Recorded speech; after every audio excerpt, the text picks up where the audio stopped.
অন্তর্বর্তীকালীন সরকারকে আমি দোষ দিব না, কারণ অন্তর্বর্তীকালীন সুন্দরভাবে দেশটাকে পরিচালিত করতে চাচ্ছেন, কিন্তু এই পরিস্থিতির মধ্যে একটা দল বিএনপি এটাকে মুছে দিতে চাচ্ছে। বাংলাদেশের এই যে রাজনৈতিক জুলাই আগস্টে যে গণহত্যা চেতনা, সেটাকে তারা চাঁদাবাজি, টেন্ডারবাজি এবং খারাপ কাজ করে, কুকাজ করে সেটাকে মুছে দিয়েছে।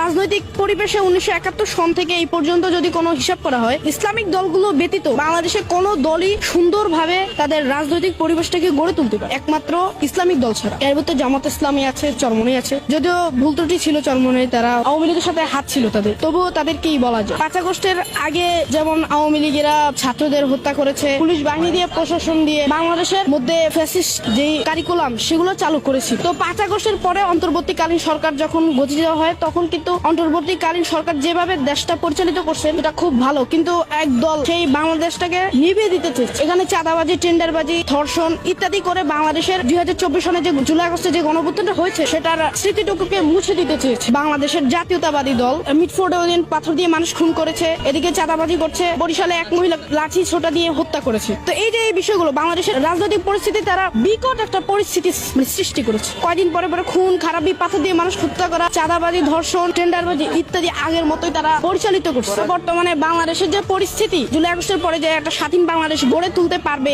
অন্তর্বর্তীকালীন সরকার, সেটাকে তারা মুছে দিতে চাচ্ছে। আমি এদিক থেকে বলবো যে বাংলাদেশ স্বাধীন হওয়ার পরেও বাংলাদেশ অনেকবার স্বাধীন হয়েছে। বাংলাদেশের মূল স্বাধীনতা ছিল 1971 পরে। 1971 সাল এই পর্যন্ত কোনো ন্যায় বিচার প্রতিষ্ঠা হয়। বাংলাদেশের বিচার বিভাগে রাজনৈতিক দলগুলোর সমস্যা এবং বাংলাদেশেরও মানুষেরও অনেক দোষ, এবং কি যারা দেশের জন্য দায়িত্ব নিয়েছে তারা খারাপভাবে দেশটাকে পরিচালিত করছে। বিএনপিকে দেখা গেছে, আওয়ামী লীগকে দেখছি, জাতীয় পার্টিকে দেখছি, শুধু জামাতকে দেখিনি। বাংলাদেশের 5 আগস্টের পরবর্তী এই সময় পর্যন্ত বাংলাদেশের মধ্যে বাংলাদেশ জামাত ইসলামী একটা কর্মকাণ্ড খারাপ নেই।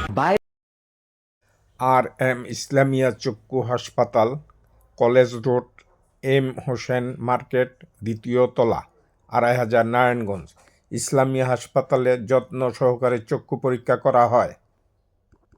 আপনারা ইসলামিয়া হাসপাতাল থেকে চক্ষু সেবা নিন, চক্ষু সেবা নিন, চক্ষু সেবা নিন।